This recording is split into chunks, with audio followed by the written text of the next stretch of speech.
Alright, friends, I was to tell you how you can improve your life so simply by listening to my very short interpretation of psychosomatical laws into this particular message. What you can and should do differently when you want to win with your chronic pain. Let's consider that this chronic pain appeared there in your body due to certain tension that the body carries. And this tension doesn't come from just simply physical activity. This tension is kind of like electrical signal that your brain does never turn off. That would mean that certain tissues in your body are permanently contracted, certain spaces in your body are permanently compressed, certain nerve tissues are permanently compressed. And as we know, because you should know by this time, listening to my messages, that our body is working on the holistic law of balance, like plus and minus in this world. If there is tension, overbalanced tension anywhere in your body, so in order to compensate it, there will be, I would say, overly compensating weakness somewhere in your body. So if there are compressed spaces, compressed nerve tissues, there also will be certain tissue that is kind of weak, that is not activating properly. So this balance between, I'd say, weakness and not really toughness, but just like unhealthy tension. Now the most interesting part. So what are you actually going to do about that?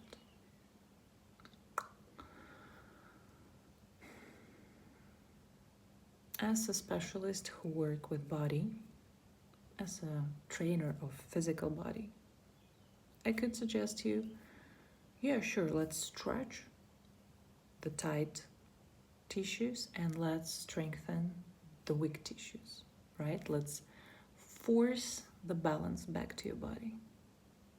However, what do you think are the chances that that will work, and how much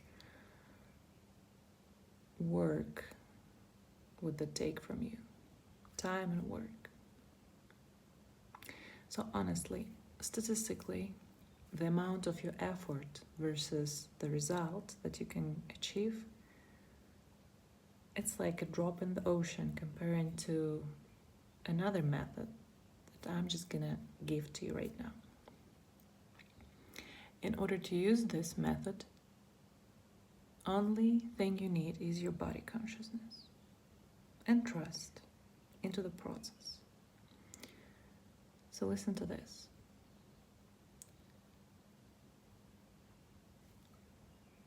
Do you know that different people use different ways of thinking?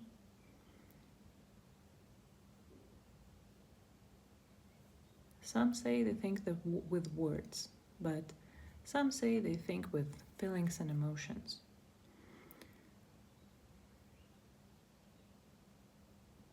In reality, your brain, this internal dialogue, this is what your rational mind, your intellect creates. It's your analytical mind that is more likely to be either talking to you, like this permanent internal dialogue, or it is likely to be taking you into certain visualizations of past memories or thinking into future. What that part of your rational mind misses is feeling and sensation. And there is a big part of your subconscious that has no words. It can't send you a thought, but it is every day, every moment, every second, it sends you a sensation, a certain feeling. To cut this very long psychosomatical story short, I'll just share one of my experiences that happened to me pretty recently. Perhaps it happens to you too, to, have a feeling of certain knot in your stomach, or how do you actually feel anxiety in your body? There is always, trust me, there is always just particular physical feeling. Sometimes, just an example, you may feel like, a pinch, or, a shiver, or you may feel, not realize, but actually your body communicates with you every minute. Sometimes you may think about something, oh, I have a meeting soon with this and this person. And then your body immediately gives you its opinion on that matter. If you like this person, if you look forward to it, you'll be like, oh, there will be certain relaxed, like warm, opening into the space sensation. However, if this thought stresses you, if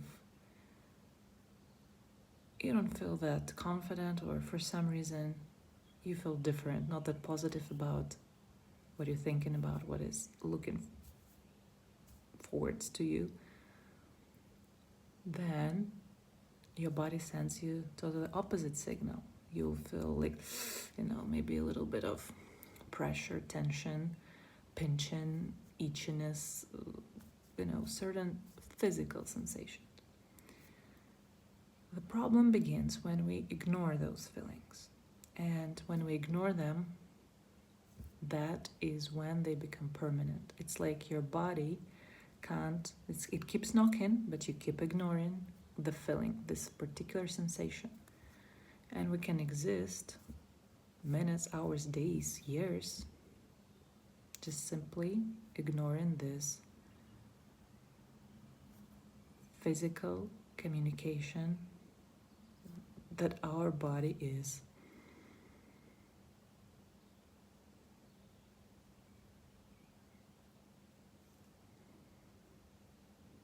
talking to us in its own way. So what do you do? Because now you know that because we ignore certain physical sensations, we just ignore them, and then they kind of get stuck in our body and they provoke the tension. So what do? Instead of running away from those feelings, from those physical sensations, embrace it, live through it, notice it, and let it be. So what like an intellectual, rational person does when we think about, okay, we have some plans in the future and we feel a little worried, and we start listening to this internal dialogue, making constant pros all day long. And your body at the same time is like sending you certain physical sensation that you completely ignore because you are in your mind. You don't really spend enough time in your body. But if you do, that's when the magic begins. When you notice that this thought causes me this particular feeling. So don't stay frozen. Don't stay like, because, I'm an adult person. I'm not allowed to move much. I'm supposed to be just like decent. No, just if you feel there is certain, breath pattern that you need to let yourself do it. If you feel like, oh, when I think this, my body feels like it wants to just like, like squeeze in and like maybe hug itself, give itself some support, express the real emotion, like, yeah, worrisome, I don't feel secure, so I need right now my body to be in this shape, in this position.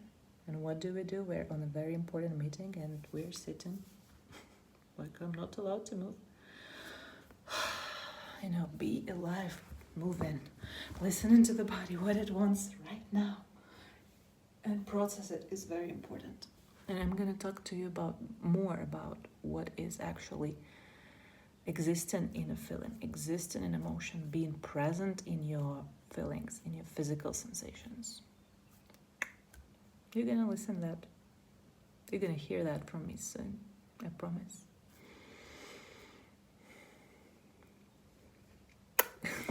Namaste, guys.